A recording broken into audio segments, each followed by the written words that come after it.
तमाम ही साथी मुबारकबाद के मुस्तहिक हैं जिन्होंने इस अजीम शान रैली में शिरकत की और अपने आका अलैहिस्सलाम की नामूस की खातिर अपने कारोबार को छोड़ा, अपनी मसरूफियात को छोड़ा और इस गर्मी में इस प्रोग्राम में शिरकत की और उसको कामयाब बनाया।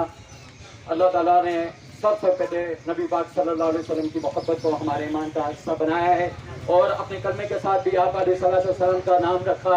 इसका मतलब यह है कि किसी मुसलमान का ईमान उस वक्त तक मुकम्मल नहीं हो सकता जब तक उसकी मोहब्बत, जब तक आप अलैहिस्सलाम की मोहब्बत उसका ईमान का मुकम्मल हिस्सा ना बन जाए।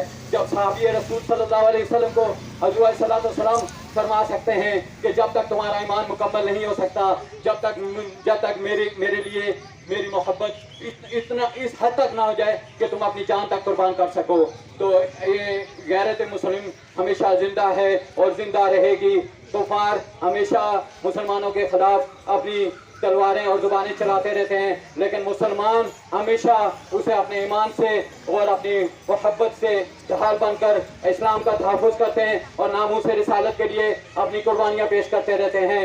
आप हज़रत इमाम मालिक रज़ी अल्लाह ताला ने फरमाया था कि एक धरती पर दो ही आदमी जिंदा रह सकते हैं, एक मोमिन और एक गुस्ताख़ रसूल। इसलिए हम जब तक हुज़ूर सल्लल्लाहु की मोहब्बत हमारे दिलों में है, कोई गुस्ताख़ रसूल हमारे सामने लब कुशाई नहीं कर सकता। हज़रत मुआज़ बिन जबल रज़ी अल्लाह ताला अन्हु जब यमन में पहुंचे तो आपने घोड़े से उतरने से इनकार कर दिया। आपने फरमाया मुझे पता चला है कि तुम्हारी धरती पर कोई गुस्ताख़ रसूल है, जब तक उसका सर मेरे सामने ना पेश कर दिया जाए मैं घोड़े से नहीं उतरूंगा। तो आप अलैहिस्सलाम की मोहब्बत हमारे ईमान का हिस्सा है। हमारे बच्चों को भी, हमारे बड़ों को भी, हम सबको इस चीज़ का एतक़ाद होना चाहिए कि हम अपने नबी पाक सल्लल्लाहु अलैहि वसल्लम की खातिर अपनी जान की कुर्बानी पेश कर सकते हैं। अपने बच्चों को डॉक्टर बनाइए, वकील बनाइए, सब कुछ बनाइए, लेकिन एक बात का जरूर दस दीजिए कि जब भी नामूस रिसालत की खातिर अपनी जान की कुर्बानी पेश करने की बात आई तो आप अलैहिस्सलाम की खातिर अपनी जान तक कुर्बानी पेश कर देंगे।